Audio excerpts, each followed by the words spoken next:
Hey Lit Set, it's Jazmine. Hey Lit Set, it's Nikea, and this is BlackGirlLIt, the podcast. We're a podcast now, guys. Where black girls are lit, we get lit, and we read lit. This is BlackGirlLIt, the podcast. Welcome to... I'm being awkward again. All right, let's calm down. Let's relax. I have been trying to record this for the past, I don't know how long. It seems like an eternity because I'm struggling, because I am realizing that I do not have what it takes to be a YouTuber. I am nothing without Nikea, and this is going to be quite interesting. That being said, hey Lit Set, it's Jazmine. Welcome to BlackGirlLIt, the podcast. We're gonna be doing something a little different today. It's just me, I'm by myself. Gonna be talking to you guys solo, and that's because we're trying something different for season 4, where we're going to be presenting mini episodes where we talk about books that we kind of read outside of our BlackGirlLIt selections. We generally talk or post about our filler books that we read, something that's, outside of our 10 selections for the season. So we thought, why not share those books with you in mini episodes? So I present to you guys our very first quickie shot, or as I like to call it, a lit quickie. And so welcome. I hope you enjoy this. And this is the first one, so I apologize if it's weird, if it's awkward, because I'm weird, I'm awkward. So, hopefully we make it to the end. I hope so. We gonna see let me take a sip. Hold on. Okay. So, similar to our normal format, we're going to be doing about the author, scenes and topics, my reactions to the book, and then I'll give my reading at the end. So, very similar to our standard format. It's just going to be me. Should be a little bit quicker since it's just me, but, we could see. I could end up talking to you guys for an hour and a half. Who knows? It won't be an hour and a half, I promise you. I don't got that much to talk about. I mean, not saying that about the book in general, because the book... I'm just saying, I personally don't have that much stuff to talk about. So, yes. All right, so for our first quickie shot, we're going to be talking about the Kiss Quotient by Helen Haong. I hope I pronounced that right. If I did not, I am sorry. Okay, so first we'll do about the author.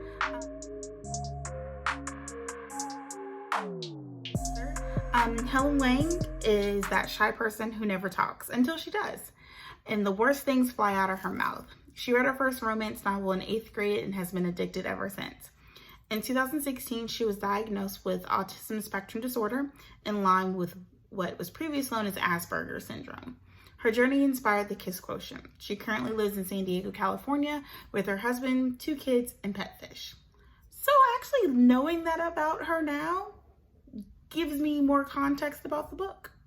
So, like I said, we're going to be talking about the Kiss Quotient, which was actually Helen's first novel. She's written 2 since. So now we'll go into the synopsis. And it's just me, and I get to synopsisize my own book. It's going to be interesting. I'm really curious to see how Nikea synopsisizes her books when it's her turn. But that's here nor there.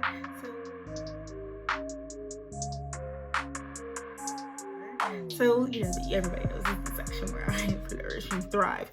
But today I am going to take the easy way out. You know what? I'm not going to take the easy way out. I'm going to do what I normally do. And I'm going to synopsisize The Kiss Quotient by Helen Haong. So The Kiss Quotient is the story about a girl named Stella who actually has Asperger's.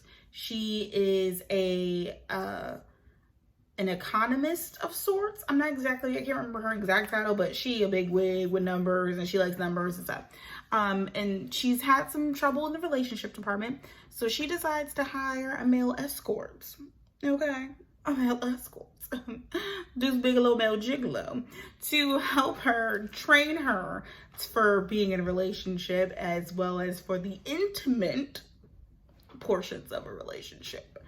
So she hires Michael Fan, and things ensue. And that is a high-level view of The Kiss Quotient by Helen Haong. I'm so sorry, Helen, sis. I should be able to properly pronounce your name, so I apologize. I will get it, I promise. And that is the synopsis of The Kiss Quotient.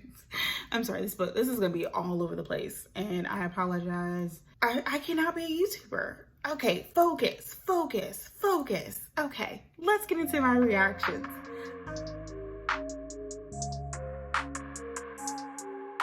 So this is going to be different because I didn't write down any reactions because when I read the book, it was just a filler book. So I didn't think to write down reactions. But now that I know that we were going to be doing mini episodes, I'm going to be writing down my reactions to every single book I read so that I'm not left, with my pants down. I'm going to be prepared.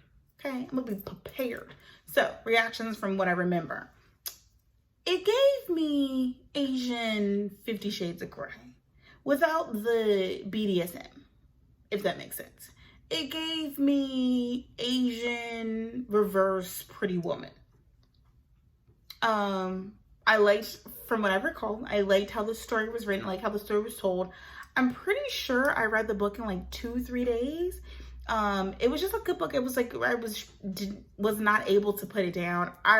If I'm being completely honest with you, I think I read this book over a BlackGirlLIt book that I was supposed to be reading. So don't tell Nikea that, okay? I may have prioritized the Kiss Quotient over a book that should have had priority. So that's what I remember of it. Now I feel bad because I don't remember much. But what I did remember, it was the sex for me. And I think I actually told Nikea that. I think I was texting her about the book and I'm pretty sure that I put "it's the sex for me" in there because them sex scenes. Helen says, I had to take a sip because it was getting that drip. Certified free, 7 days a week. I'm just kidding. So I guess those are my reactions. Major scenes.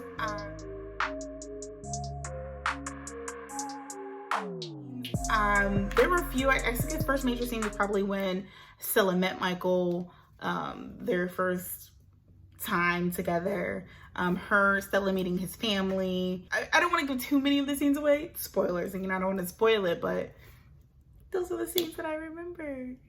Yay. Topics.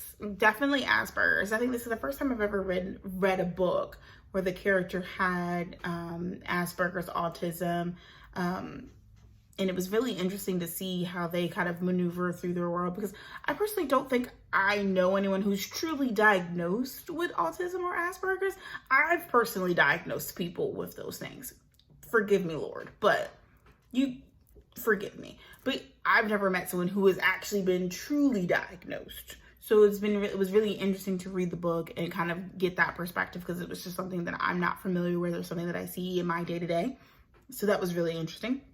I liked also topic where like familiar relationships. Michael had a couple different had some sisters and his mom, but his dad was, I believe, incarcerated or maybe deceased or had been incarcerated and then became deceased. Either way, his father wasn't in the picture anymore. So Michael had to kind of step up and take over and take care of the family and had to put his dreams on the back burner so that he had enough money to take care of the family and stuff. So familiar relationships from that perspective, as well as Stella's parents kind of pushing her to kind of put herself out there and to get a man and get in a relationship and have children, which constant pressures that we all feel because she was 30 and I'm 31 and I can't even tell you how many times my mom and dad asked me if I was gonna have a baby. Not now, sis. Not now. But I digress. Class, I think a little bit was touched on because Stella, she is this economist. She had come from a pretty well-to-do family. Michael, not so much. So there were some class issues there for them. So I think those were the major scenes and topics there. Yeah, that's all I got there. So I guess this is where either I have some sips. I don't have any sips. I'll just take a sip because I don't have any. Okay, yeah. So I guess I'll read the book now. I'm gonna read that book. So, as you guys know, our rating scale goes as follows. We have sober, which is really boring, not good. Probably like this episode because I suck at doing this by myself. Okay. Then we have buzz, which is like, all right, you tried a little bit. You tried. Then we have tipsy, which is like, okay, I see what you did there. And then we have which is and then you got, the sirens going off when it's lit. When we walk up in the club, I need the sirens going off. So the Kiss Quotient, I personally think falls on the tipsy side. I feel like it could have been a lit book. It was more tipsy for me. I think it was tipsy because despite the new element of someone having Asperger's and having this social anxiety or communication disorder, it still was your typical chit lit book. Boy meets girl, boy and girl fall in love, boy and girl have some struggle, boy and girl must overcome said struggle, boy and girl overcome said struggle and end up together. You know, it was kind of tied up with the bow, kind of ending a little bit. But I mean, that as much as can be expected when you're reading chit lit books. There's very few chit lit books that I have read where it doesn't follow that same formula. But that doesn't mean I don't like them any less. I love reading them because I can just kind of quickly get immersed into these characters' lives, character stories, and just kind of forget my world for a little bit. So I love reading chick lit, but chick lit does follow the chick lit formula. That being said, I think it was definitely a tipsy book. I actually started reading the next book by Helen, The Bride Test. Haven't finished it yet. I just haven't really been in like a true good reading mood. I'm trying to come out of it a little bit. So I hope to finish that soon. Right now, it seems to kind of follow the Kiss Quotient, which actually there's some characters in the Bride Test that were in the Kiss Quotient. So it's somewhat of a sequel, not a direct sequel, but definitely a sequel of sorts. But yeah, so Helen, I think your first novel was tipsy. You did good, girl. That's it. I don't have anything for the good of the order. I'm really getting socially anxious as I record this because I feel like I'm not sure what that feeling was that I just described there, but that is how I feel. All right, guys, thank you so much for listening and for watching. I hope that you enjoyed our first quickie shot, or a quicklet as I like to call it. Next week, we will be dropping our episode for A Songs of Wrath and Ruin by Roseanne A. Brown, which we are currently reading. We'll be recording that episode next week. So if you've read that book, or if you want to read that book, hey, make sure to send us a quick sip, send us a DM, comment, email, let us know what your thoughts are about that book. Or if you've read the Kiss Quotient, let us know your thoughts. Or if there's some filler book or any book out there that you think that we should read, be sure to share that information with us. We love getting new book recommendations. And that's all I have. So make sure you guys stay BlackGirlLIt. Stay BlackGirlLIt, okay? Don't let nobody tell you not to be BlackGirlLIt. Stay BlackGirlLIt. Okay, bye. That's it for today's show. Thank you so much for listening. Be sure to subscribe, rate, and review on iTunes. Leave us a 5-star rating and a top-notch review to get us to the top review page on iTunes. And be sure to follow us and listen on SoundCloud.